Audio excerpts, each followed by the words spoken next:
Welcome to our channel Law with Bengali. আমরা পড়ছিলাম Indian contract act.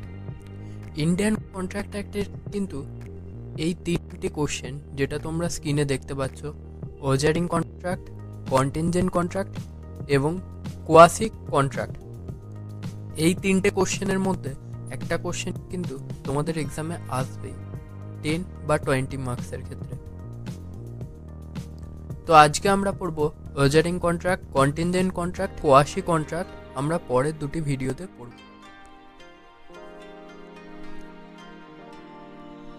ওজারিং contract, section 30। Meaning of the ojaring contract.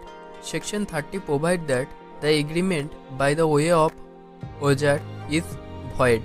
ফার্স্টে জেনে নেওয়া যাক যে ওজারিং কন্ট্রাক্ট কি। আমরা ওজারিং কন্ট্রাক্ট যে ছোটোবেলায় বেট বা বাজি ধরতাম না কারোর সাথে, যে যদি এটা হয়ে যায় তাহলে আমি তোমাকে এত টাকা দেবো, বা যদি তুমি হেরে যাও তাহলে তুমি আমাকে এত টাকা দেবে, এটাই হচ্ছে wagering. Hence the party of wagering agreement cannot take any assent against the another party or not claim any compensation for the another party under the ojaring agreement. মানে এখানে বোঝানো হয়েছে যে যদি তুমি ধরো এ এবং বি দুজন কন্ট্রাক্ট করলো এবং এ হেরে গেল সেই কন্ট্রাক্টে ওজারিং এগ্রিমেন্টের ক্ষেত্রে, এবং বিকে সে দিল না, সেক্ষেত্রে তুমি কোর্টে গিয়ে কোনো কম্পেনসেশন নিতে পারবে না। মানে ওজারিং এগ্রিমেন্ট কিন্তু ভয়েড হবে এনফোর্সেবলের ক্ষেত্রে। A and B watching the India Pakistan cricket match, A and B enter into a wagering agreement whether B will be pay 1,000 rupees if India lose the match, and it will be a 1,000 rupees if India win the match. The agreement is the ojaring agreement and it's void. মানে ধরো India পাকিস্তানের match হচ্ছে, এক্ষেত্রে একজন একজনকে বলছে যে যদি এই পার্টি জেতে তাহলে আমি তোমাকে 1,000 টাকা দেবো, এবং যদি ওই পার্টি জেতে তাহলে আমি তোমাকে 1,000 টাকা দেবো। এটি হচ্ছে ওজারিং এগ্রিমেন্টের উদাহরণ, কিন্তু এটি ভয়েড হবে। ভয়েড মানে এটি কোর্টের দ্বারা এনফোর্সিয়েবল হবে না। Although the all illegal agreement are void, but all void agreement are not illegal. এই দুটি লাইন কিন্তু খুব ইম্পর্টেন্ট। মানে সব ইলিগাল এগ্রিমেন্টই কিন্তু ভয়েড হয়, কিন্তু সব ভয়েড এগ্রিমেন্ট ইলিগাল নয়। মানে উদাহরণস্বরূপ বলা যেতে পারে যে ওজারিং এগ্রিমেন্টের কথাই, ওজারিং এগ্রিমেন্ট কিন্তু ভয়েড কিন্তু ইলিগাল নয়, except Gujarat and Maharashtra in India. যেমন তুমি যদি ওজারিং এগ্রিমেন্ট করো, সেটা কোর্টে গিয়ে তুমি এনফোর্সেবল করতে পারবে না ঠিকই, কিন্তু সেই জন্য কোনো পানিশমেন্ট হবে না, বা এটি কোনো ইলিগাল কাজ নয়। সো ওজারিং এগ্রিমেন্ট আর void, it not illegal or not unlawful.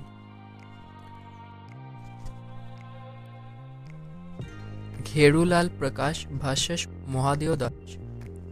The Honorable Supreme Court in its judgment said that although ojar is not under the Section 23 Indian Contract Act, thus all the proceeding and transaction to the main transaction such as enforceable. মানে এখানে বোঝানো হয়েছে যে যেটা ওজারিং agreement হবে শুধু সেটি enforceable হবে না, কিন্তু বাকি যে মেন ট্রানজাকশনগুলো হবে সেগুলো কিন্তু এনফোর্সেবল হবে। ইম্পর্টেন্ট কেসগুলো আছে ওজারিং এগ্রিমেন্টের ক্ষেত্রে। কার্লিল ভার্সেস কার্বলিক্স মোকবল কোম্পানি, এটি তোমরা সবাই জানো ইন্ডিয়ান কন্ট্রাক্ট অ্যাক্টের এক খুব ইম্পর্টেন্ট কেস ল। এই কেস লটি অনেকবার আসবে। এক্ষেত্রে মেনলি কোম্পানি যেটা কার্বলিক্স মোকবল কোম্পানি ছিল, সে একটি ইনফ্লুয়েঞ্জার ওষুধ বানাতো এবং সেই ওষুধে কিছু টার্মস অ্যান্ড কন্ডিশন দিয়েছিল যে এই ওষুধ খেলে নাকি কারোর ইনফ্লুয়েঞ্জা হবে না, এবং কার্লিল মানে প্লেন্টিফ সেই ওষুধ কনজিউম করে এবং তারপরেও তার ইনফ্লুয়েঞ্জা হয়ে যায় বা ইনফ্লুয়েঞ্জায় আক্রান্ত হয়। সেই জন্য কার্লিল কোর্টে স্যুট ফাইল করে এবং কম্পেনসেশন চায়।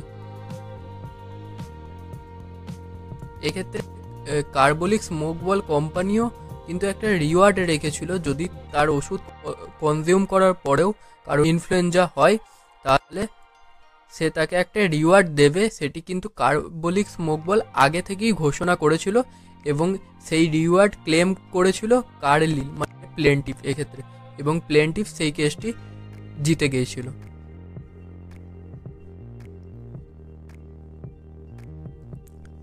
এরপর আমরা আসছি essential element of the wagering agreement.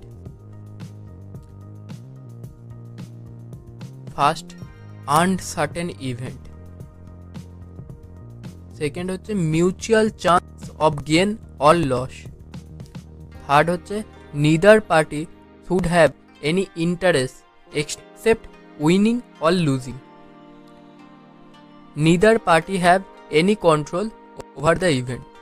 এরপর এই এসেন্সিয়ালগুলো আমরা একটি একটি করে দেখব এবং খুব ভালো করে বুঝতে হবে এই ব্যাপারগুলো। Wagering agreement is illegal in Gujarat and Maharashtra. যেটা বললাম, গোটা ইন্ডিয়ার মধ্যে কিন্তু ওজারিং এগ্রিমেন্ট ভয়েড, কিন্তু ইললিগাল নয়। কিন্তু গুজরাট এবং মহারাষ্ট্রের ক্ষেত্রে কিন্তু ভয়েড এবং ইললিগাল দুটোই।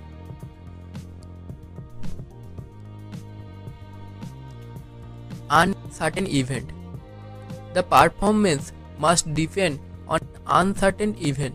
Generally, OJAD is future event, but it may related to the past event which has already happened out. Both parties are not aware of its result of the time or happening. মানে এখানে বোঝানো হয়েছে যে ইভেন্টটা হবে মানে যে ঘটনাটা হবে সেটা আনসার্টেন হতে হবে। সেটা এসেন্সিয়াল নয় সেটা ফিউচার ইভেন্টই হবে, সেটা পাস্ট ইভেন্টও হতে পারে, কিন্তু দুটো পার্টি ঘটনার যে আলটিমেট রেজাল্টের ব্যাপারটা সেটা কিন্তু এখনো জানে না যখন তারা ওজারিং এগ্রিমেন্টের মধ্যে প্রবেশ করছে। সেটা দুজনের কাছে কিন্তু আননোন হতে হবে যে সাবজেক্ট ম্যাটারটা নিয়ে কথা হচ্ছে, তবেই সেটা ওজারিং এগ্রিমেন্টের মধ্যে পড়বে। For example, A and B enter into ojaring agreement whether it will be rain or not. A promise to pay 100 rupees if it is rain, and B promise to rupees 100 rupees if does not rain. Here the future uncertain event is rain. মানে যেটা বললাম যে দুজনা ধরো এ এবং B দুটো party আছে, দুটো পার্টি দুজনের মধ্যে ওজারিং এগ্রিমেন্ট করছে, মানে বেট ধরছে দুটো পার্টির মধ্যে, যদি আজকে বৃষ্টি হয় তাহলে আমি তোমাকে 1000 টাকা দেবো, আর যদি বৃষ্টি না হয় তাহলে তুমি আমাকে 1000 টাকা দেবে। এটি হচ্ছে ওজারিং এগ্রিমেন্ট, এবং এখানে আনসার্টেন ইভেন্টই হচ্ছে যে বৃষ্টি হবে কি হবে না, এটি হচ্ছে আনসার্টেন ইভেন্ট। এক্ষেত্রে আনসার্টেন ইভেন্ট হওয়াটা কিন্তু খুব জরুরি ওজারিং এগ্রিমেন্টের ক্ষেত্রে।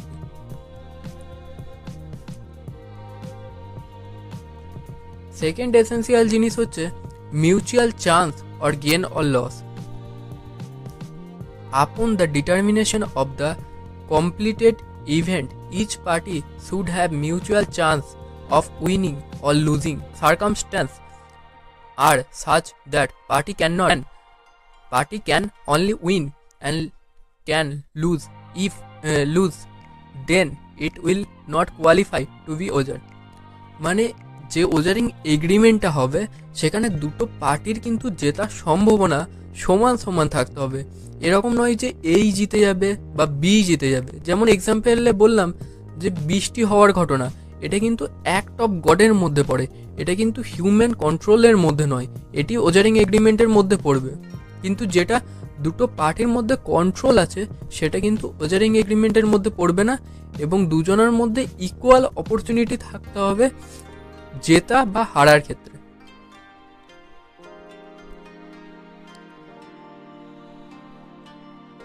neither party should have any interest except winning or losing। মানে এখানে বোঝানো হয়েছে যে দুটো পার্টির মধ্যে ইন্টারেস্ট কিন্তু অনলি জেতা বা হারার ওপর থাকবে। আরও ভালো করে ক্লিয়ার করা যাক, যখন আমরা কোনো ইন্স্যুরেন্স করি, ধরো তুমি একটা গাড়ি কিনলে এবং গাড়িটির ইন্স্যুরেন্স করালে, সেক্ষেত্রে তুমি যখন ইন্স্যুরেন্স করছো তোমার ইন্টেনশন কিন্তু নেই যে গাড়িটি নষ্ট হয়ে যাক এবং আমি ওই ইন্স্যুরেন্স থেকে যে টাকাটা পাবো সেটা আমি ক্লেম করব। তোমার এটা কিন্তু গাড়ির যাতে রিস্কটা কমিয়ে নেওয়া যায় সেক্ষেত্রে তুমি ইন্স্যুরেন্স করো। কিন্তু ওজারিং এগ্রিমেন্টের ক্ষেত্রে কিন্তু বৃষ্টি হলো বা না হলো সেটা বড় কথা নয়, বড় কথা হচ্ছে জেতা বা হারাটা। আমার ওই টাকাটা নিয়ে দরকার, কিন্তু ইন্স্যুরেন্সের ক্ষেত্রে কিন্তু সেই টাকাটা ম্যাটার করে না, তোমার কিন্তু ওই সাবজেক্ট ম্যাটারটার ওপর ইন্টারেস্ট আছে। যেমন তুমি একটা গাড়ি কিনলে, সেই গাড়িটির ওপর কিন্তু তোমার ইন্টারেস্ট আছে। এটি এখানে প্যারাগ্রাফ ফর্মে আছে, তোমরা একটু পড়ে নিও। neither party should have any control over the event। এর এক্সপ্লানেশন হলো যে দুটো পার্টির যেন ওই আনসার্টেন ইভেন্টের ওপর কোনো কন্ট্রোল না থাকে। ফর এক্সাম্পল আমরা বলতে পারি, তুমি যখন 10-এর এক্সাম দিয়েছিলে তখন তোমার বাবা মা তোমাকে প্রমিস করেছিল যে 10-এর রেজাল্ট যদি তোমার ভালো হয় তাহলে তোমাকে কিছু একটা ভালো গিফট দেওয়া হবে। এটি কিন্তু ওজারিং এগ্রিমেন্টের মধ্যে পড়ে না, কারণ 10-এর রেজাল্টটি তোমার হাতে ডিপেন্ড করছে যে তুমি কেমনভাবে এক্সাম দিচ্ছ। তো সেটি আনসার্টেন ইভেন্ট হলো না, এটির ওপর কিন্তু তোমার কন্ট্রোল আছে। এরপর আমরা আসছি ওজারিং এগ্রিমেন্টের কিছু এক্সেপশনের ওপর। এর কিছু এক্সেপশন আছে, যেমন হচ্ছে horse racing competition. Supreme court এই হর্স রেসিং কম্পিটিশনের ক্ষেত্রে বলেছিল যে এটি হচ্ছে game of skill, not game of chance. মানে এখানে স্কিল ডিপেন্ড করে যে এই হর্সটি কেমন হবে, সে কেমনভাবে ছুটতে পারবে। সো এটি ওজারিং এগ্রিমেন্টের মধ্যে কিন্তু পড়বে না। এক্সেপশন হচ্ছে কম্পিটিশন ইনভলভ ইন স্কিল। মানে যে সমস্ত গেমের ক্ষেত্রে স্কিল ইনভলভ থাকে সেই সমস্ত ক্ষেত্রে কিন্তু ওজারিং এগ্রিমেন্টের মধ্যে পড়বে না। যেমন আমরা বলতে পারি স্পোর্টস কম্পিটিশন বা শেয়ার মার্কেট বা স্টক মার্কেট, এই ক্ষেত্রে কিন্তু স্কিলের ওপর ডিপেন্ড করে, এটি কিন্তু নট গেম অফ চান্স। এবং আমরা বিভিন্ন ফ্যান্টাসি এফেক্ট কথাও শুনেছি যে এইগুলি নাকি game of skill, not game of chance. Lottery is not game of skill but of chance of wager. মানে লটারি কিন্তু গেম অফ স্কিলের মধ্যে পড়ে না, এটি কিন্তু গেম অফ চান্সের মধ্যে পড়ে, তাই এটি কিন্তু ওজারিং এগ্রিমেন্টের মধ্যেই পড়বে।